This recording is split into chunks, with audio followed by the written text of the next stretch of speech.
주영진의 뉴스 브리핑 본격적으로 시작을 해보도록 하겠습니다. 문재인 대통령이 지난 7일 재보선 참패 이후에 국정 쇄신을 위해서 오늘 개각과 청와대 비서진 개편을 단행했습니다. 통상적으로 대통령이 개각을 단행하고 그다음에 청와대 비서진 개편 단행하고 순차적으로 하는데 동시에 하는 것은 대단히 이례적입니다. 그만큼 국정 운영의 방향을 바꿔보겠다는 문재인 대통령의 강한 의지가 반영된 것이라고 청와대 측은 설명하고 있는데요. 먼저 오늘 정세균 국무총리 교체를 핵심으로 한 개각과 관련한 청와대 발표 직접 들어보시겠습니다. 문재인 대통령께서는 정세균 총리님에 대하여 다음과 같이 말씀을 하였습니다. 문재인 정부 제2대 국무총리를 맡아 국정 전반을 잘 통할하며 또 내각을 안정적으로 이끌어 주심에 대하여 깊은 감사의 말씀을 드립니다. 그동안 정 총리께서 보여주셨던 코로나19의 종식을 위하여 방역 지침을 마련하고 또 방역 현장으로 달려가 불철주야 땀 흘리시던 모습은 현장 중심 행정의 모범이라 하기에 부족함이 없었습니다. 총리님이 내각을 떠나는 것은 매우 아쉽지만 이제 자신의 길을 갈 수 있도록 놓아드리는 것이 도리일 것입니다. 앞으로도 언제 어디서든 간에 계속 나라와 국민을 위하여 봉사해 주리라고 믿습니다. 정세균 총리가 이제 자신의 길을 갈 수 있도록 놓아드리는 것이 도리라고 생각한다. 이렇게 문재인 대통령이 밝혔고요. 후임 국무총리 후보자에 지명한 김부겸 전 행정안전부 장관, 김부겸 전 의원에 대해서는 청와대가 어떻게 설명을 했을까요? 국무총리 후보자는 김부겸 전 행정안전부 장관입니다. 김 후보자는 정치와 사회 현장에서 공존과 상생의 리더십을 실천해온 사선 국회의원 출신의 통합형 정치인으로서 지역구도의 극복, 사회 개혁, 국민 화합을 위해 헌신해 왔으며 행정안전부 장관으로서 각종 재난과 사고로부터 국민 안전을 확보하기 위해 노력함으로써 국민 여러분들로부터 폭넓은 지지와 신뢰를 받았습니다. 국정운영 전반에 대한 풍부한 경륜과 식견, 균형감 있는 정무 감각과 소통 능력, 대화와 타협을 중시하는 온화하고 합리적인 성품을 가진 분으로 코로나19의 극복, 부동산 부패 청산, 경제 회복과 민생 안정 등 지난 선거에서 보여준 국민들의 절실한 요구를 해결해 나갈 수 있는 적임자입니다. 전 부처를 아우르는 노련한 국정 운영을 통하여 일상을 되찾고 경제를 회복하며 격차를 줄이는 사회를 만들기 위해 헌신할 것으로 기대하고 있습니다. 예, 정세균 총리를 바꾸고 후임에 김부겸 전 행정안전부 장관을 내정한 문재인 대통령의 이야기, 청와대의 발탁 배경에 대한 설명 직접 들어보셨습니다. 조상우 전 민주당 상근부 대변인, 이준석 전 국민의힘 최고위원, SBS 정화석 논설위원과 함께하도록 하겠습니다. 세 분 어서 오십시오. 오늘 개각 발표는 이미 기사가 어제부터 나와서 뭐 충격적이다 이런 내용은 별로 없는 거죠, 정화석 위원? 네, 그렇습니다. 김부겸 장관이 유력하게 거론이 됐었고요. 총리, 그다음에 홍남기 경제부총리, 류은혜 교육부총리는 바뀌지 않을 거다라는 내용도 나왔고, 그다음에 5개 부처 개각이 됐는데 이 바뀐 부처들이 대부분 한 2년 내지 3년 정도 장관이 이제 오래된 부처들이어서 그렇게 썩 파격적이다라든지 아니면 이걸 통해서 어떤 정치적 강한 메시지를 내겠다 이런 성격의 개각은 아니었던 것 같습니다. 자, 총리만 저희가 중심적으로 보여드렸는데 장관 내정자들은 어떤 사람들이 주로 내정이 됐습니까? 정화석 의원. 장관 내정자들이 정치인이나 이런 분들은 아닌 것 같아요. 정책의 연속성을 가장 그 제1로 고려를 했던 것 같아요. 대부분 관료 출신들이고요. 과학기술정보통신부 장관 임혜숙 장관 이번에 이제 내정된 예. 분도 역시 교수 출신으로 그 전문가들이고 뭐 특별히 뭐 이 사람이 와서 뭐 기존의 정부 정책이 확 180도 바뀔 것이다 이렇게 예상되는 어떤 개각의 면모는 없는 것 같습니다. 예. 산업통상자원부 장관 뭐 자막이라도 좀 준비가 안 됐습니까? 산업통상자원부 장관의 문승욱 국무조정실 국무 2차장이 내정이 됐고요. 그다음에 고용노동부 장관의 안경덕 경제사회노동위원회 상임위원이 내정됐고 국토교통부 장관은 오늘로 지금 현재 장관은 바로 퇴임하게 됩니다. 노형욱 국무조정실장이 국토교통부 장관에 내정이 됐습니다. 해양수산부 장관은 지금 해양수산부 장관이 임명된 지가 얼마 안 됐을 텐데요. 왜냐하면 김영춘 전 부산시장 후보가 부산시장 선거에 출마하기 위해서 나갔기 때문에 오래되지는 않았는데 해양수산부 장관을 다시 또 바꾸게 됐고 국토교통부 장관도 임명된 지 얼마 되지 않아서 바로 또 교체가 되는 그런 상황이 됐습니다. 여기까지 여러분께 말씀을 드리고요. 개각이 단행됐다. 지금 국토부 장관 노영욱, 산자부 장관 문승욱, 과기부 장관 임혜숙 이렇게 이름이 여러분 앞에 나타나고 있습니다. 자, 그러면 정세균 총리가 이제 바꾸고 자신의 길을 가도록 놓아드리는 것이 도리라고 생각했다고 대통령도 이야기를 했는데 네네. 정세균 총리, 뭐 아직까지 총리라고 부르는 게 맞는 것 같긴 한데 말이죠. 전 총리라고 해야 되나요? 뭐 알겠습니다. 일단 예. 정세균 총리는 이제 민주당으로 돌아와서 대선 후보 경선에 도전을 하는 겁니까? 그거는 지금 대통령께서 말씀하신 그 이제 뭐 대독의 형태든 하여튼 유형민 그 비서실장이 그 부분을 거의 직접적으로 언급한 거는 예. 없다고 봅니다. 그리고 정세균 총리도 이미 그 총리 시절에 이거 그 최근에 임박한 시점에 그런 부분들에 대한 의사들을 언론을 통해서 밝혔거든요. 그러니까 자연스럽게 이제 이거 대선 출마를 준비하는 것으로 봐야 될 것 같습니다.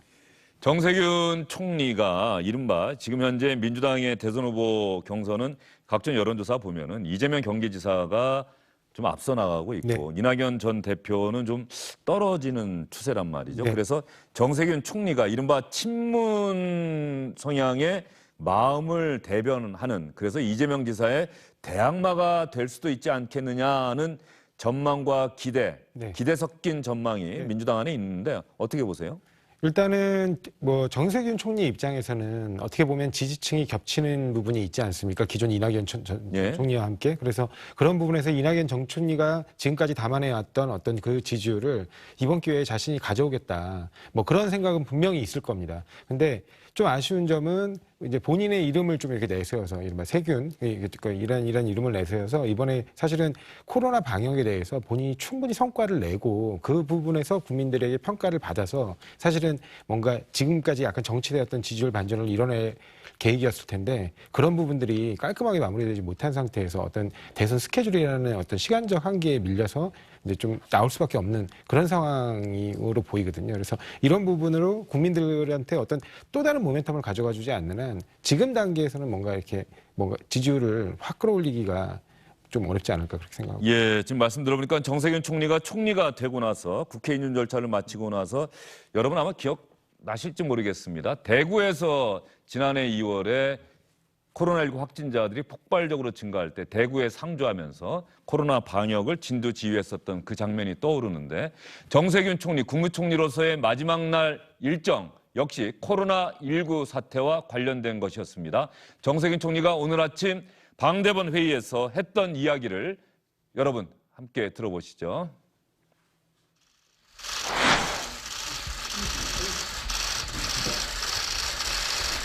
403번째 중대본 회의를 시작하겠습니다.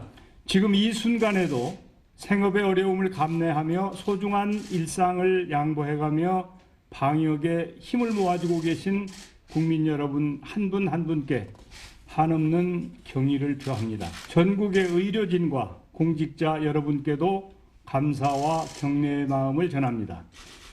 지금 우리는 다시 한번 4차 유행의 고비에 직면해 있습니다. 하지만 우리는 이 위기를 넘길 수 있을 것인지 잘 알고 있습니다. 11월 집단 면역 목표는 반드시 달성하겠습니다. 코로나는 결코 코리아를 이길 수 없습니다. 혼신의 노력을 다하겠습니다. 국민들께서도 이 희망의 여정에 한마음 한뜻으로 변함없이 함께해 주실 것을 당부드립니다. 정세균 국무총리는 이제 국무총리직을 떠나서 민주당으로 돌아와 대선 후보 경선에 도전할 것이다. 이런 전망이 나오고 있습니다.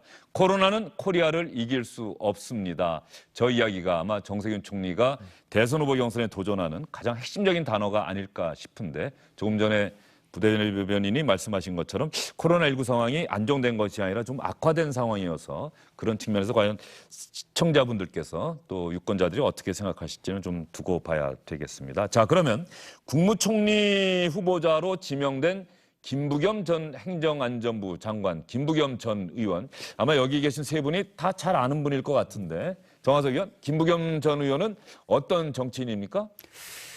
참 그 정치 인생 동안 계속 어떻게 보면 좀 소수의 입장에서 계속 그 정치를 해오신 네. 분이죠. 뭐 70년대 학생운동 하셨고요. 그 다음에 이제 90년대 들어서 사실은 그 한겨레 민주당으로 정치를 시작했죠. 네. 그래서 그 민주당 그 다음에 한나라당까지 이제 그쪽으로 가서 사실 거기서도 소수 대접을 받았고요. 그 다음에 열린우리당 창당하면서 열린우리당으로 옮겼는데 열린우리당에서도 또 소수의 대접을 받았던. 네. 예, 그러면서 결국은 16, 17, 18대 경기군포에서 3선을 했는데요. 대구로 내려가겠다 해가지고 12년 총선부터 대구에 이제 그 도전장을 냈죠. 그래서 결국 한 번 낙선하고 또 지방선거 나서 또 낙선하고 그렇게 4전 5기 끝에 2016년 총선에서 결국 대구에서 민주당의 깃발로 정말 이 국회의원에 당선되는, 그래서 어떻게 보면 험지를 개척하는 정치인의 롤모델로 올렸고요. 그 다음에 지역 화합의 모델, 그 다음에 상당히 좀 온건 화합 중도 온건적 지향을 갖고 있습니다. 그래서 그런 의미에서 상당히 이 한 위치를 구축했긴 했지만 계속 주류로부터는 항상 좀 견제 내지는 좀 배척을 당해온 그런 정치 역청을 갖고 있습니다. 이준석 전 최고는 김부겸 국무총리 지명자 만나서 대화한 적이 있습니까? 예, 맞습니다. 예. 어떤 정치인으로 생각하세요? 뭐 무엇보다 저희 당내에서도 과거에 이제 활동하셨던 그런 이력이 있기 때문에 저희 당에서도 김부겸 총리 내정자에 대해서는 굉장히 호의적인 분위기가 많고, 그러다 보니까 아까 뭐 지역 통합의 의미도 이제 있었지만은 문재인 정부 들어서 가장 이제 좀 부족하다고 느꼈던 부분이 야당과의 소통 또는 또 정무적인 기능이라고 생각하는데, 그 부분을 뭐 비록 국무총리의 신분이지만은 상당히 보완하실 수 있지 않을까 이런 생각을 하게 되고요.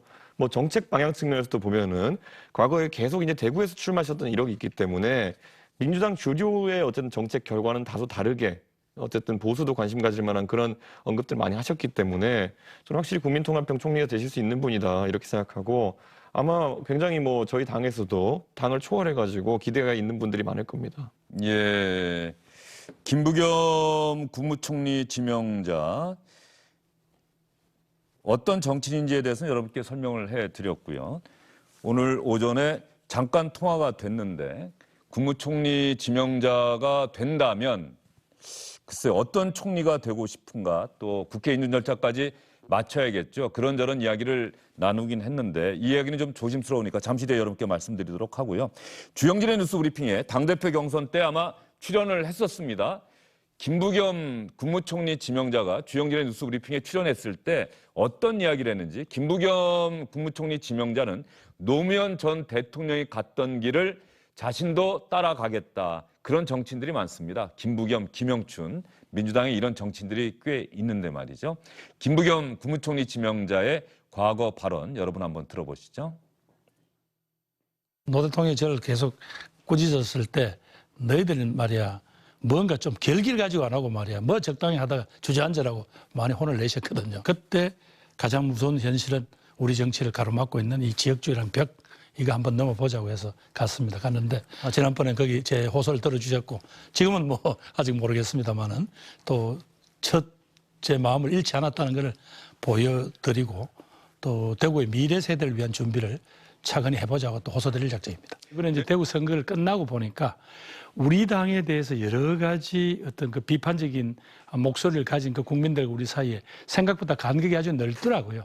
그래서 이 간극을 어떻게든 메꾸지 않으면 이거는 저뿐 아니라 당에서도 도움이 안 되겠다는 그런 절박성이 들어서 우리 당의 대선 후보감은 많은데 누군가는 그분들을 이렇게 원팀으로 만들 수 있는 조정력, 그 점에서는 제가 경쟁력이 있다. 적어도 정치인 김부겸의 지금 쓰임새는 김부겸 전 장관에 대한 민주당 내부의 평가는 어떻습니까? 사실 외로운 길을 가긴 간 거잖아요. 예, 군포에서 계속 정치했으면 벌써 아마 5선, 6선에서 국회의장도 뭐 할 법한 네. 그런 선수를 쌓았을 텐데 네. 고향 대구, 민주당에게 대구란 사실 정치적 험지 아닙니까? 험지 정도가 아니고 이제 사실은 민주당이 전국 정당으로 이제 인정받기 위해서는 반드시 넘어야 되는 벽이었는데 그거를 사실 이뤄냈죠. 그래서 TK에 처음으로 이른바 깃발을 꽂게 돼서 이제 민주당이 명실상부하게 전국의 지역에서 고루 어떻게 보면 기반을 마련하는데 굉장히 큰 공을 세우신 분입니다. 그래서 당내에서 그런 부분에 대한 희생, 그 부분에 대한 평가는 굉장히 높은 편입니다. 예. 다만 이제 어떤 정책적 방향에 있어서 물론 이제 국민의힘 입장에서 봤을 땐 굉장히 온건하다 그렇게 해석할 수도 있지만 또 당내에서는 지나치게 좀 이렇게 너무 중도 쪽에 있는 거 아니냐 하는 불만이 있을 수 있겠지만 민주당 내에서도 굉장히 여러 가지 다양한 의견들이 있고 그 부분을 원래 그 김부겸 의원의 장점이 잘 조율해 온 장점이 있기 때문에 이번에 아마 국무총리가 되신다면 이제 뭐 인사청문회와 그다음에 국회 인준을 거쳐야겠지만 이미 한번 행정안전부 장관을 해본 경력이 있기 때문에 그 부분이 무난하게 넘어간다고 보면 당내에서 그리고 야당과의 소통도 굉장히 잘하면서 그 국정 전반을 마무리하는데 아주 훌륭한 총리로 기억되지 않을까 그렇게 기대해보고 싶습니다. 예. 정치인에게는 늘 선택의 순간이라는 게 있는데 네. 김부겸이라는 정치인에게도 돌아보면 아쉬웠던 순간들이 있을 거예요. 이해찬 대표가 됐을 전당대회 때 네네. 김부겸 국무총리 지명자가 행정안전부 장관이었었는데 사실 당내에서는 당대표에 나와야 된다라는 요구가 많았고 본인도 생각이 있었던 것 같은데 장관으로 있었기 때문에 네네. 이 대통령이 개각을 하지 않는 한 자기가 갈 수가 없고 네. 그런데 한 언론과의 인터뷰를 통해서 대통령이 개각을 단행하면 나는 나갈 수 있다. 그런데 이게 공교롭게 오해를 낳았죠. 예, 그렇습니다. 그렇죠. 예. 대통령이 만약에 풀어주면 대통령의 뜻이 김부겸에게 있다. 예. 그게 결국은 대표 경선에 도전하지 못하게 했던 그런 순간 아니었습니까? 그러니까 이제 어떤 이른바 대통령의 마음을 어디에 두고 있느냐와 관련해서 이게 이른바 지레짐작할 수 있는 행동으로 비춰지는 부분들 때문에 약간 공격받기도 했는데 사실은 뭐 틀린 말은 또 아닙니다. 왜냐하면 이렇게 장관이라는 자리는 본인이 뜻이 반한다고 해서 인사권자의 어떤 뜻과 다르게 본인이 그냥 바로 사표를 낼 수 있는 그런 자리라고 보지 않거든요. 그런 부분에 대한 고민이 있었을 거고 실제로 그때 당시에도 이해찬 대표 입장은 만약에 김부겸 장관이 당대표에 출마한다면 생각을 접을 수도 있다라는 얘기도 돕겠다고 많이 그렇습니다. 본인도 그렇게 말씀하시고 했는데 결국에는 그 부분이 이루어지지 않았고 또 자연스럽게 또 이해찬 대표가 그때 당시에 또 당원들의 지지를 받으면서 당대표를 하게 됐죠. 예. 뭐 역사뿐 아니라 정치인에게도 뭐뭐 했더라면 하는 가정은 사실 어떤 면에서 좀 의미가 없는 걸 수는 있겠습니다만 김부겸이라는 정치인에게는 두고두고 아쉬웠던 순간 중에 하나가 아닐까 싶은 생각이 좀 들어서 질문을 좀 드려봤습니다. 청와대 개편도 저희가 주요 뉴스로 잠깐 여러분께 말씀을 드렸는데 청와대 개편을 발표하는 강민석 청와대 대변인, 그러고 보니까 강민석 대변인의 마지막 브리핑이 됐네요. 한번 들어볼까요? 문재인 대통령은 오늘 정무직 인사를 단행했습니다. 대통령 비서실 정무수석 비서관에 이철희 제20대 국회의원, 대통령 비서실 사회수석 비서관에 이태한 국민건강보험공단 상임감사, 국무조정실 국무 2차장에 윤창렬 대통령 비서실 사회수석 비서관을 내정했습니다. 지금 있는 그대로 나가는데 말이죠. 청와대 정무수석 이철희 전 의원 예정됐던 수순이고 나머지 분들은 사회수석 비서관 바꿨고요. 이태한 국민건강보험공단 상임감사, 그리고 국무조정실 2차장의 윤창렬 현 사회수석, 법무비서관의 서상범 대통령 비서실 법무비서관실 선임행정관, 그리고 방역기획관이 새로 생긴 거네요. 김호란 국립암센터 국제암대학원 대학교 암관리학과 교수. 코로나19 방역과 관련해서 방송 출연 참 많이 했던 분인데 김호란 교수가 방역기획관으로 내정됐다. 여기까지 여러분께 말씀을 드리도록 하겠습니다. 국정 쇄신을 위해서 개각을 단행하고 청와대 비서진까지 개편을 단행을 했습니다. 그렇다고 한다면은 문재인 대통령의 강한 의지는 분명히 담겼다. 이렇게 볼 수 있겠죠, 정화석 의원? 그렇죠. 제가 보기에는 임기 말에 이제 그 성공적인 마무리, 그 다음에 지금 현재 급한 것들이 뭐 여론조사에서도 나타납니다만은 코로나 극복, 그 다음에 경제 민생, 이런 부분에 있어서 기존의 정책 기조를 그대로 갖고 마무리하는데 방점이 찍혔다 이렇게 봐야 될 것 같고요.